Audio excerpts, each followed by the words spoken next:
going down, everybody? Welcome back to another episode of Commander Ad Populum. Together we are Commander for the people, by the people, for the people. My name is Ryan. This is episode 35.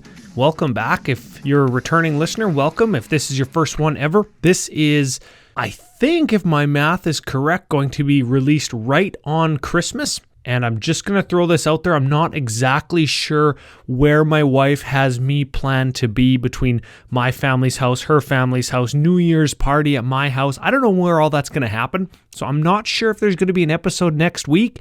And if there is, it might be released on a non-Wednesday day of the week. So just throwing that out there. Watch your podcast feed. I know lots of people are traveling and lots of people do look to content creators to produce or produce extra this time of year to keep their ears filled and their phone feeds full. So I'm going to do my best to get that to everybody out there, but no guarantees that it's going to be a see you next Wednesday at the end of this episode.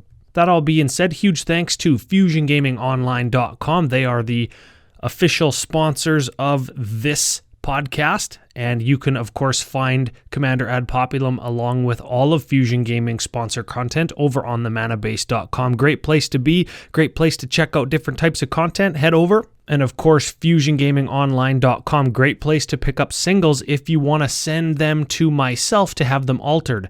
They get to me usually within 3 or 4 days, and I can have them altered, turned around, back out the door within the next 3 or 4. So you could be well on your way to the start or the continuation of your altered art collection within a 7-day turnaround period. I think that's great. They're actually really close to me in the Canadian prairies. And despite the cold, despite the windy nature of where we live and the holidays, they still do ship to me very quickly. And most likely they ship to you very quickly as well. Second big thank you, of course, all of the patron supporters of Commander Ad Populum. You can go to patreon.com/cadpopcast to become a patron. There's great benefits, including keeping the lights on and keeping me in Studio CCO talking to the walls. I actually face the green screen when I'm recording because it sucks up a lot of the sound that's in the room. We've got sound panels and all that jazz, but you know what? That green screen's just riveting. Gotta look at it when I talk. Big thank you and shout out to Christopher. I'm going to say Boetker.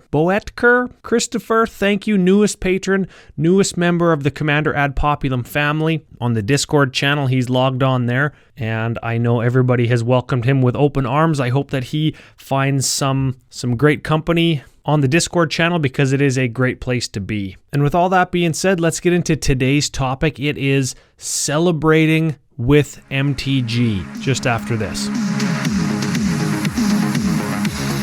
So celebrating with MTG, what does that mean? Over the last, how long, what are we, episode 35?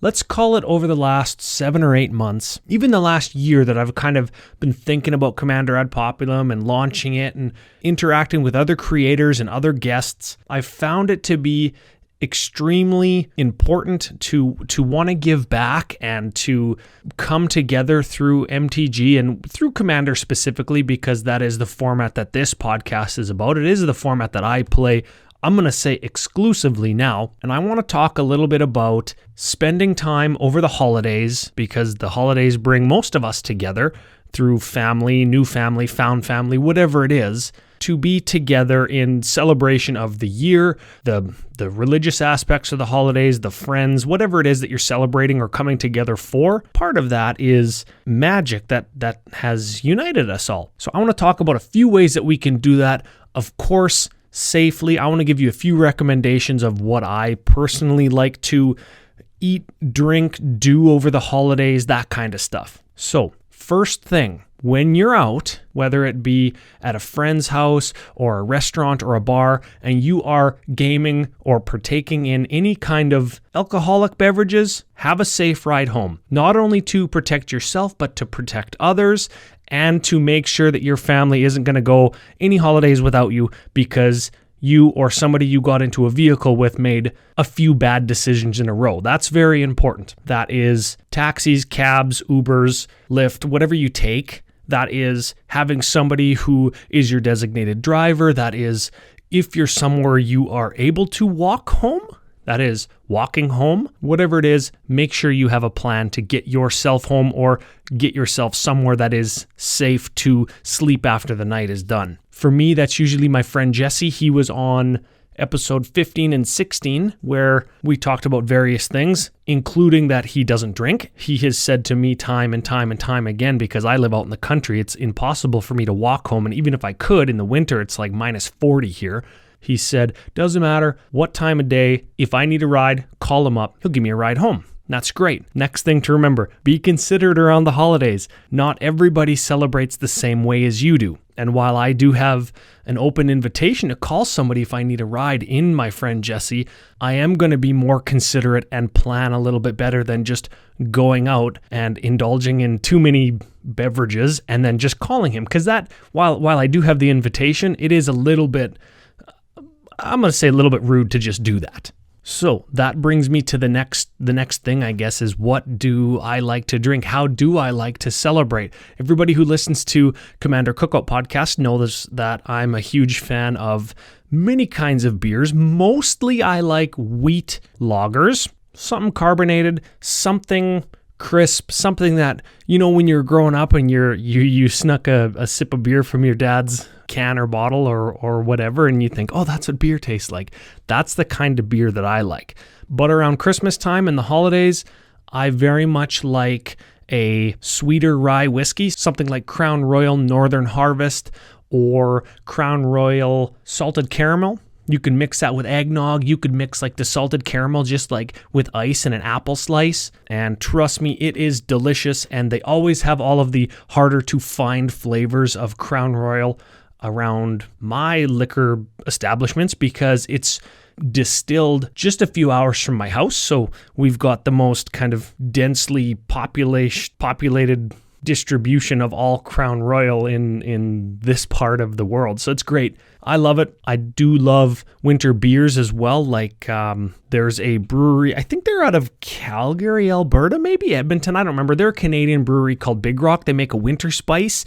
It's got a little bit of nutmeg in it, which is great in beers or Christmas drinks in general. Nutmeg and ginger I like. Call me basic, but I like almost anything with, half an ounce of Fireball in it just to give it a little bit of a cinnamon hit. And that can be various types of ryes or whiskeys, almost any kind of hard alcohol that's got just a little bit of Fireball in there. I do like that, especially around the holidays. It just makes me feel warm. My newest thing that I've been trying, and I know not everybody's a tequila person, but I very much like a silver or clear tequila with just some ice, about half an ounce of agave syrup, a few cubes of watermelon, and then a couple slices of jalapeno. The website I found that drink on called it a tequila mockingbird, obviously a riff off of the To Kill a Mockingbird novel. I don't know what the connection is there, but that is a delicious drink if you're a tequila drinker like I am. So those are the kinds of things that I'm going to be partaking in throughout the holidays.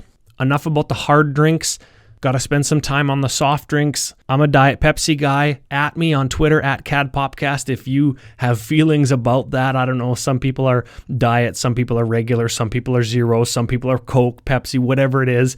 To me, it doesn't really matter if it's mixed with something, but if I'm going to drink cola by itself, it's going to be a Diet Pepsi. So let's start a fight on Twitter. I don't know. As far as food is concerned, for me, not very many things are off limits. Now, I think I'm the only person on the planet who doesn't like garlic. Again, at me, I understand that I don't like garlic and I'm the only person. I get it. The other thing that I don't really care for, I'll have maybe one or two per season, is those shrimp rings, They got that red sauce in the middle. I don't know. It's fine. I'll have two or three, but that's it. I do very much appreciate snacks that can be kept to sort of like a platter that isn't a big tall chip bowl, especially if it's sitting in the middle of a games table or a magic table where something has the ability to be missed or hiding behind the chip bowl, as we say. So meat, cheese, pickle platters are flat. And of course, drain the juice out of the pickle, whatever portion of the platter that the pickles are in, because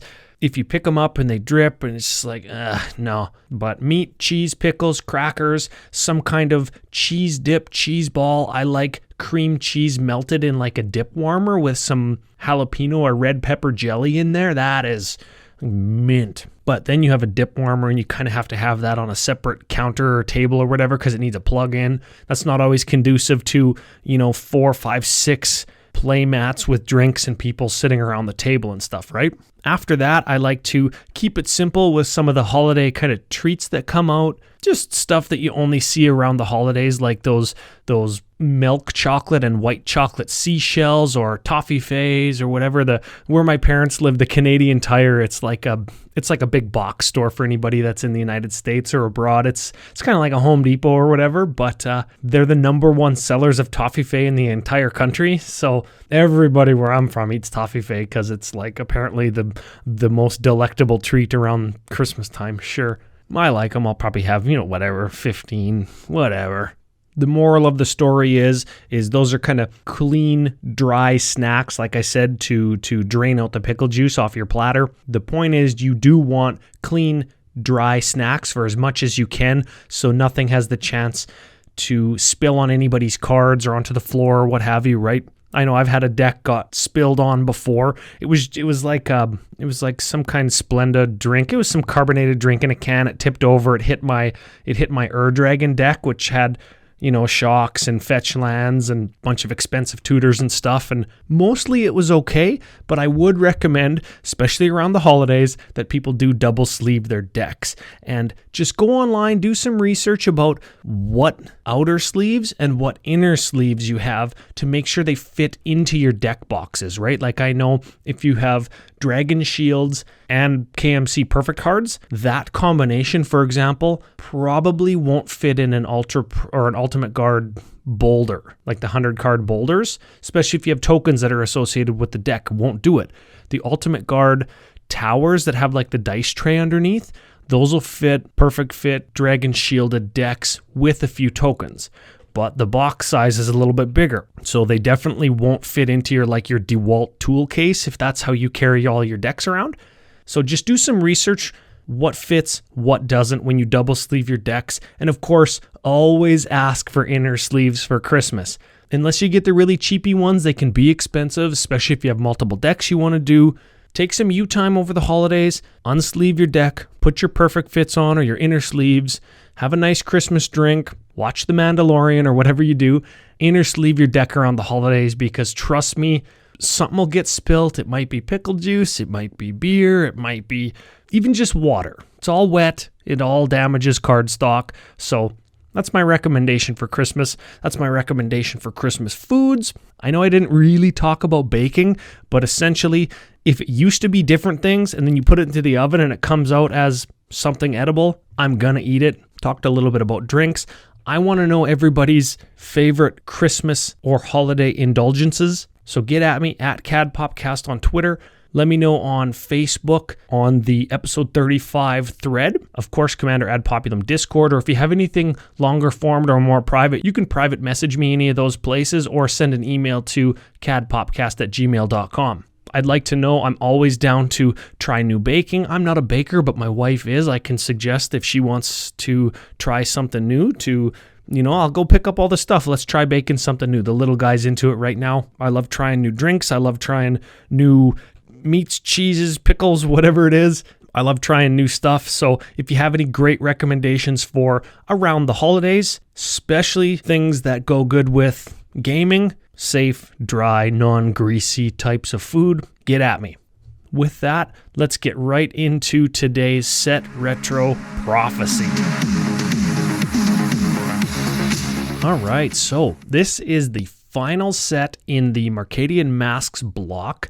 It is Prophecy. It came out in June 5th of 2000. So this is the set with the 3 little crystals. It was the original set that Rustic Study was in. Of course, it is the most famous and probably most played card from the set. 143 cards, so it was one of the small sets that year. And like Nemesis and Masks before it, generally underpowered in terms of the greater impact on the Magic universe because it did follow Urza block where they made some mistakes. So this set, like Masks and Nemesis, was intentionally powered down. And it's probably worth mentioning now, like I just brought up Rustic Study, the Rustic kind of prefix word was a common thing in prophecy where you could do something, but if somebody paid 1, it could stop you from doing it. So Rustic Study, of course, was draw a card unless they pay 1. There was lands that let you add 1 of any color unless somebody paid 1. I think there was like a demonic tutor that you could just search unless somebody paid 1. So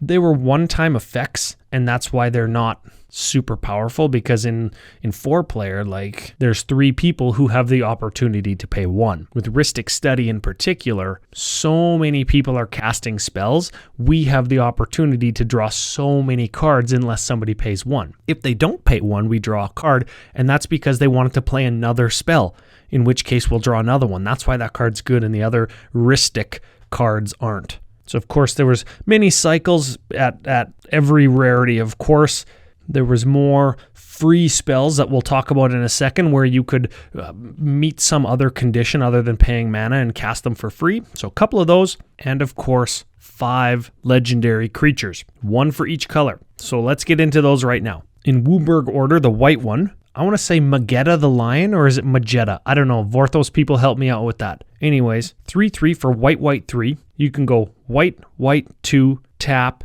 discard 2 cards. So that was common with all of them, is you did have to discard 2 things. These are the spell shaper that we talked about in Masks set retro. These were the legendary spell shapers for each color. So anyways, white 2, tap, discard 2, destroy all creatures except for Magetta the Lion. Those creatures can't be regenerated. So this was Wrath of God on a stick. Cost you 2 cards, but you just pay Wrath of God mana cost, kill everything except Magetta the Lion. It'd be pretty cool if you ran it maybe as a pseudo Voltron type thing, or maybe I hate to say it, but a pseudo kind of Staxy control list where you could just late game pitch cards in your hand and kill all the creatures on the board repeatably and leave your commander maybe with a bunch of equipment left over. I don't know.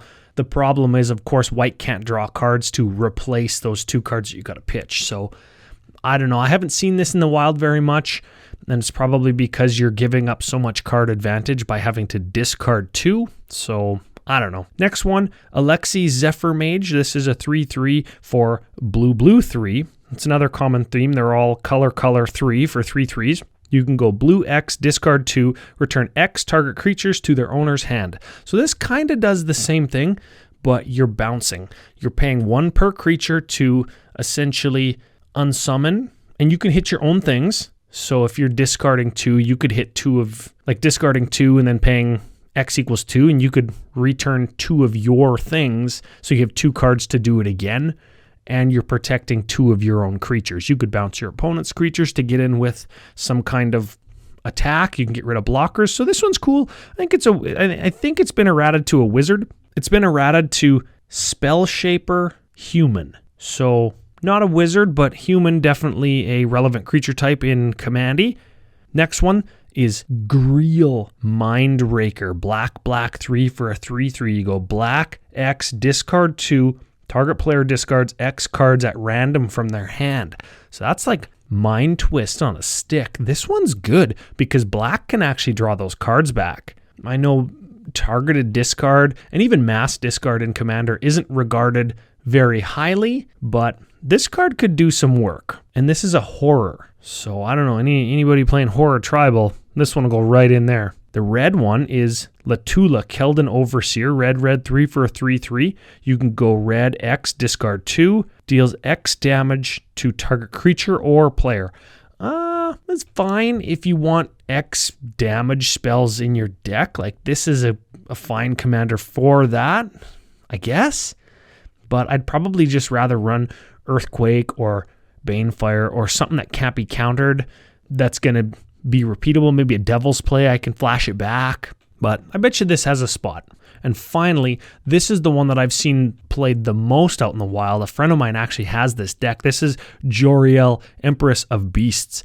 Green 3 for a 3/3.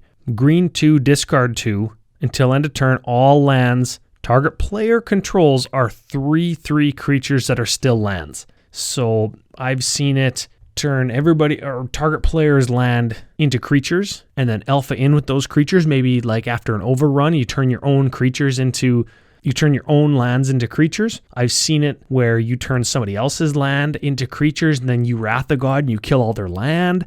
This is a good one. And if this is your commander, there's like Azuri's Predation where you put in creatures for each creature your opponent controls, then they fight. So that's another way to kill all their land in just mono green. So this one's good. I do appreciate that one. Moving on to the set proper, we've got mostly, like I said, underpowered cards, limited, creatures and auras. We've got rebels and anti-rebels kind of for the standard environment. We've got one that I think is a little bit of a hidden gem here in Mirror Strike, an instant for white 3.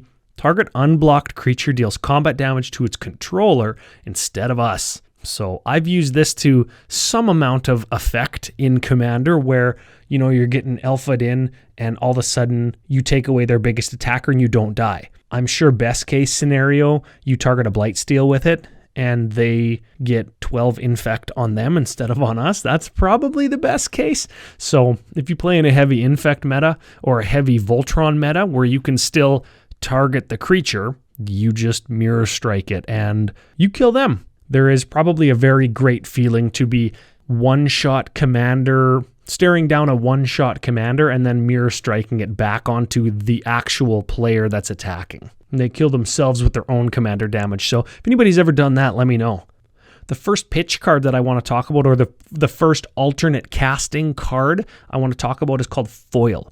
So this is blue 2, counter target spell. Sounds terrible, but you may discard an island and another card from your hand instead of paying Foil's mana cost. So this could be a free counter spell. So this is budget Force of Will. This is better days for Commander. This is a serious card, and I don't think it's played quite as often as it should be because essentially you discard another card, which is similar to exiling a blue card from your hand, like on Force of Will, and you have to remove an island from your hand. Late game, mid game, late game, this is probably fine if you just keep an extra island in your hand, especially if you've been drawing cards in blue. This is probably underplayed. I think that this card should see more play. Speaking of drawing cards, I like enchantment called Heightened Awareness for blue 3. When it enters the battlefield, discard your hand. My ears perk up when I hear that. Now I think, ooh, there's going to be an excellent upside to this card. And at the beginning of your draw step, draw a card. So this is Howling Mine for 5 mana just for you. If you're playing a somewhat aggressive deck that includes blue and you can go like turn 1, 2, 3, 4, maybe 5, curve out and you have only 1 or 2 cards in hand, you play this on turn 5 or 6 on an empty hand or a hand that has maybe 1 card left for the rest of the game, or as long as this stays on the battlefield, you're drawing 2 cards. So this is a cool one. I like that. There's a stacks card in Overburden. I'm not going to read it, but just know that it exists. Here's our first Rustic card, Rustic Deluge. Not as good as Toxic Deluge, but this is blue 2 for an enchantment. You pay blue, tap target creature unless its controller pays 1. So if we can just sink a whole bunch of mana into this, we have tap target creature, or if we just want to target the person who is always tapped out that has been leaving blockers open, we can tap their things. This is kind of a political card. You can make people spend mana, or you can tap down their creature for others to get in on attacks if that said person has already tapped out. So kind of a cool card. These Rustic cards are kind of all political. Of course, there's Rustic Scrying. It's a sorcery for blue 2. Draw 3 cards, and if any player pays 2, discard 3 cards. So again, you're making the opponent pay 2. That's not the good one. Of course, the Rustic Study is the good one, which is an enchantment for blue 2. Whenever an opponent plays a spell, you draw a card unless that player pays 1. So again, everybody's going to play tons of spells. You best be drawing tons of cards off that, because generally people are going to tap out because they think that whatever they're doing by tapping out is going to be better than the 1 card you draw. But if everybody thinks that, then you're going to draw 2 or 3 cards per round of the table, which is very powerful. There was a cycle of enchant lands in Prophecy that I really like. The first one is Sunken Field. Blue 1, enchant land. Enchanted land has tap, counter target spell unless its controller pays 1. That is a nifty little card. Again, they can pay 1, fine, but you're going to tax the best spell around the table. So it awards a skilled player or a player who's got great threat assessment skills. It's going to reward that player for taxing, the best card of the round. And sometimes people are going to forget about it, or they're going to tap out, or they're going to add something wrong. They're going to go, 3 for this, 4 for this. That's all my 7 mana. And they're going to go and do it. Then you're going to counter something, or you're going to tax that 3 mana spell. They're going to go and try and play the next one, but they can't because they were taxed by 1. So another just cool political card. I think it should see more play, especially in Enchantress decks that play blue. It's an enchantment counterspell. There was an Avatar cycle. The one of note, of course, is Avatar of Woe. It's a 6/5 with Fear that costs black, 6, and it has tap, destroy target creature. It can't be regenerated. But if there are 10 or more creature cards in all graveyards, it costs 6 less to play. So you get a 6/5 Fear tap to the terror thing for black. That was a very powerful card. Maybe regarded as the most powerful card in the set when Prophecy was printed. And this was right around the time that I started to play. So this was a card that I revered, I coveted when I finally got my hands on one, like grade 6 Ryan, 12-year-old Ryan, whatever I was. So shout out to Coffin Puppets, just sick art, look it up, Coffin Puppets. Shout out to Infernal Genesis, again, look it up, sick art, Ron Spencer, my favorite Magic artist. There was a cycle of wind cards, something wind. The black one is Plague Wind. Destroy all creatures you don't control. They can't be regenerated. Now, black, 7, but this was the de facto one-sided board wipe for a very long time, for a few years at least, until a few years later we got the one where we destroy all cards, but then we draw cards equal to the creatures destroyed. Decree of Pain. I know that's not one-sided, but we got to draw cards equal to what we lost, so we had a distinct advantage post-sweeper. And then, of course, In Garrick's Wake was kind of, I think, the final nail in the coffin for Plague Wind, but Plague Wind's done some work, I'm sure of it. The Rustic Tutor card that I was talking about before is actually called Rustic Tutor. Black, 2 sorcery. Unless any player pays 2, search your library for a card, put it into your hand, then shuffle. So it's kind of like a cross between Demonic and Diabolic Tutor, but they can pay 2. So I'm not sure anybody plays this, but a well-timed Rustic Tutor is probably a fine card. The next enchant land that I wanted to talk about, Barbed Field, red, 2. Enchanted land has tap, deals 1 damage to target creature or player. That's fine. It's gonna get them. It's gonna ping every turn. Of course, Keldon Firebombers in this set. This is a commander mass land destruction staple. It's a 3/3 for 5. Red 3. When it enters battlefield, each player sacrifices all but 3 lands that they control.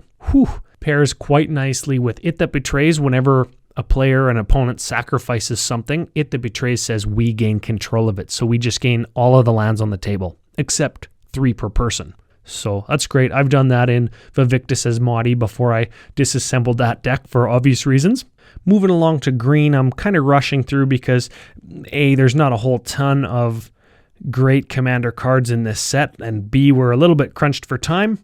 Spore Frog, this is a staple in Marin decks. It's a 1/1 for green. You can sacrifice it to prevent all combat damage that would be dealt this turn. So in Marin, you have 1 or more experience counters. This card's coming right back to play, and you can just fog every turn. Fog Frog, they call it, for that reason. So super cool. Shout out to Copperleaf Angel. Again, just super cool art. We are entering into what I think is the golden age of Magic the Gathering art, from about 99 till about 2003, where it was very diverse. There was a lot of things that felt distinctly like the flavor that they were said to represent. It was Magic coming into its own art direction per set, and it really tied the flavor of the set and the story to the cards. It really made the cards feel like they belonged to a story. So this is kind of when that first started. Maybe last year, maybe 1999. Maybe we saw some of it in 1998, but now that we're getting a little bit more internet influence on how much we know about the game, we started to understand, oh, this is the story. I can go here and read summaries or articles on what these cards mean to the story. I start to recognize themes or motifs in the art where I can tie that to, this forest or this race, or the Phyrexians look like this. It kind of started to happen in 99, 2000 when we started to have greater access to the internet. Last two cards I want to touch on today, the 2 land in the set, Rustic Cave. You can tap to add a mana of any color to your mana pool unless somebody pays 1. I don't think that we should play this card because lots of better options exist now. Essentially, if it has the word orchard in its name and it's a land, play that over this card. Last one, Winter Moon Mesa. I don't even remember what this card does. So it comes into play tapped. You can tap it to add a colorless, or you can pay 2, tap it, tap 2 target lands.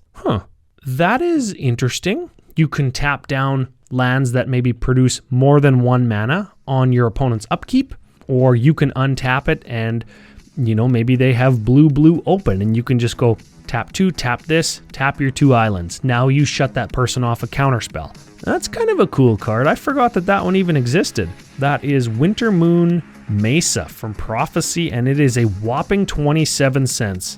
10 times foil multiplier on that foil, it's about 260. I don't know, you probably find it for $3 everywhere. And that is Prophecy. Sort of flew through it, but like I said, it's fine. If you've got any of your own Prophecy gems outside of Rustic Study or the Green Spell Shaper Legend, hit me up at CADPopcast on Twitter, Commander Ad Populum on Facebook, or of course, Commander Ad Populum Discord if you're a Patreon supporter, patreon.com/CADPopcast. Very much appreciate you all. Very much wish all of the listeners a great holiday. If you've got some time off, great. Celebrate it safely and responsibly. Let me know all of your favorite treats or indulgences. And finally, huge thank you to FusionGamingOnline.com for all of your Prophecy needs, your Mercadian Masks block needs, and of course, the New Year's Invasion block needs. My favorite set coming up in the coming month, so keep an eye out for that, and keep an eye out for episode 36 of Commander Ad Populum. It might be somewhere in that space between Christmas or New Year's. It might not be, just depending on where physically I am. I'm going to say, see you next Wednesday, maybe.